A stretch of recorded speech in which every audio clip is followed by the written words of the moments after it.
Most of the people that use GaN are used to using MOSFETs.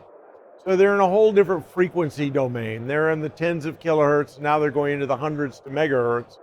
And the first thing that happens is they realize that GaN is very sensitive to layout, because as you go to higher speeds, parasitic inductances play a much bigger role in the performance of the system.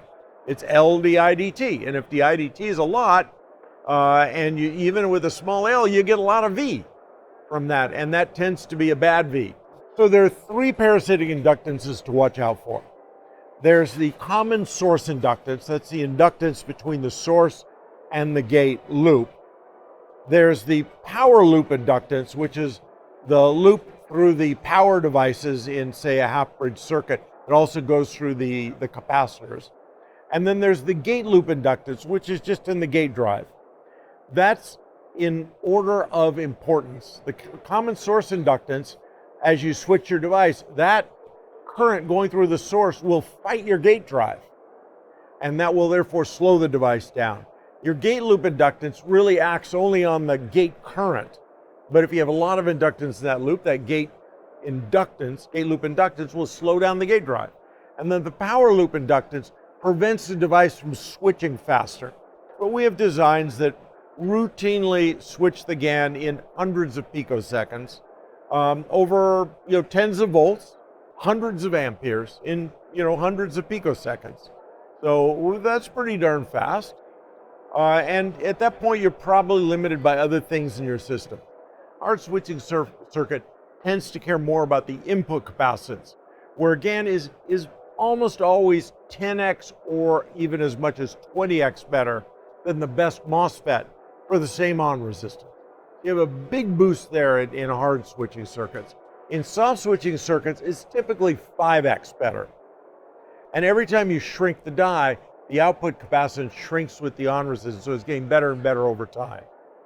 So smaller die, smaller output capacitance, smaller input capacitance. The controllers in DC to DC converters need to catch up a little bit because of the need for very, very small dead times at high frequencies. In motor drives, now new generation controllers from ST, TI, Microchip, and Renesas all are able to take advantage of higher frequency drives, going from 20 kilohertz to 100 kilohertz in motor drives, which allow you to get the motor becomes more efficient, but you eliminate electrolytic capacitors by going to those frequencies. So it's a big deal there, and it's just 100 kilohertz. But the control of the dead time is very important. Today are these robots, these humanoid robots, and the reason is they're untethered, so they're battery operated. So you need something that's very lightweight, but extremely efficient, so you don't waste your battery life. And it's got to be pretty small because it's got to fit into things like your fingers and your wrist and your elbows without big bulges. And the best way to do that is with these GaN-based motor drives that are so small they fit right inside the motor. And that's the way these things are being built. So we have some, ITOF, indirect time of flight applications that go at 200 megahertz.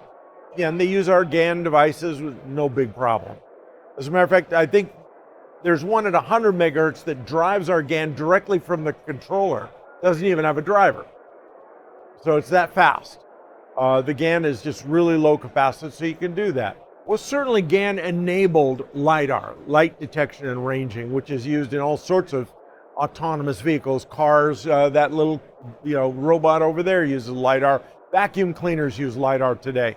So LiDAR was enabled by GaN. It's all GaN. It's the only way to do it. Before, the parasitic inductances is primary. There's issues often with EMI, but actually EMI has benefits and disadvantages of the high speed. For example, one of the benefits is that if you have less ringing in your circuit, because you have a tight layout, you generate less EMI.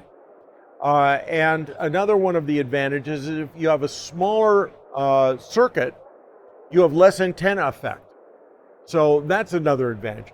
The disadvantage is the switching edges themselves being higher speed bring out the break point in the EMI spectrum out to a higher frequency. So you have more energy in that difference between the slow switching and the fast switching that you have to filter out with an EMI filter. But overall, everybody's been able to overcome the problem. Our biggest issue with people that are coming up to the design the first time is that they don't appreciate the need for a very, very tight layout. And we have plenty of tools for that on our website, with our people, whatever. And so usually we wind up helping people getting either their first time design right or redoing it right. And it's really because of layout more than any other thing. The best way to minimize those, go to our website, pick up one of the circuits that you can just peel right off and glue into your design, and don't hassle with it, because it's a very, very refined set of designs that we've come up with.